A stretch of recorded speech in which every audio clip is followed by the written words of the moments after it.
Hello বন্ধুরা, কেমন আছো সবাই? আজ বেরিয়ে পড়েছি রান্না পুজো উপলক্ষে, যাচ্ছি মামার বাড়িতে। আমি রান্না পুজোয় কী করলাম, মামার বাড়িতে গিয়ে কেমন আনন্দ করলাম, দেখতে হলে কিন্তু আমার পুরো ভিডিওটা দেখতে হবে। প্রথমেই চলে গেছিলাম মিষ্টির দোকানে, ওখান থেকে কিছু মিষ্টি নিয়ে নিয়েছিলাম। তারপরেই বাসের জন্য অপেক্ষা করছিলাম। অপেক্ষা করতে করতে বাস চলে এসেছিলো, কিন্তু বাসে উঠেই ঘটে যায় এক বিপত্তি। মাঝ রাস্তায় গিয়ে আমাদের বাসটা খারাপ হয়ে যায়। তো কিছু করার ছিল না, বাধ্য হয়ে নেমে যেতে হয়। গিয়ে অন্য বাসেতে উঠে পড়েছিলাম। মামার বাড়িতে যাওয়ার আমার সবচেয়ে যে জিনিসটা আমার ভালো লাগে, যে রাস্তায় এই স্বামীনাথ মন্দিরটা এই দেখতে দেখতে যায়, আর এত ভালো লাগে। দেখতে দেখতে চলে এসেছি। বোন এখানে তাড়াতাড়ি করে চাবি খুলছে, আর এসে দেখছি মামি দিদা মিলে মাছ কাটছে, চিংড়ি মাছ কাটছে। তারপরে আমি কাজে লেগে পড়েছি, বসে পড়েছি সবজি কাটতে। এত কাজ করছি, তাই আমার বোন আমার জন্য চা আর বিস্কুট আনছে।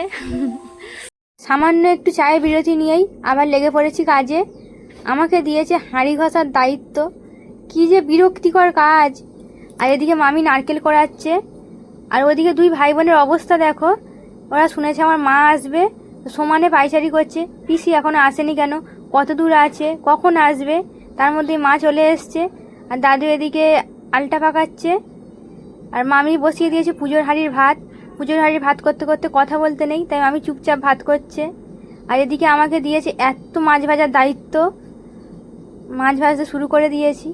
তার মধ্যেই ঘটে গেছে এক বিপত্তি। দাদুর হঠাৎ করেই কুকুরে কামড়ে নিয়েছে, তাই ডাক্তার চলে এসছে ইঞ্জেকশন করার জন্য। সবার তো মনটা একটু খারাপ হয়ে গিয়েছিল হঠাৎ করে ওই রকম হওয়ার জন্য। আবার সবাই পুজোর কাজে ব্যস্ত হয়ে গিয়েছে। মা, দিদা, মামি সবাই মিলে পুজোর কাজ করছে। তার মধ্যেই আমাকে আবার বলে, তুই পায়েসটা কর, পায়েস করার দায়িত্ব তোর। কী আর করব, পায়েস করতে বসে পড়েছি। আর এদিকে 12:30 বেজে গেছে, তখনও খাওয়া হয়নি। খুব জোর খিদে পেয়ে গেছে, বসে পড়েছি খেতে আমরা সবাই।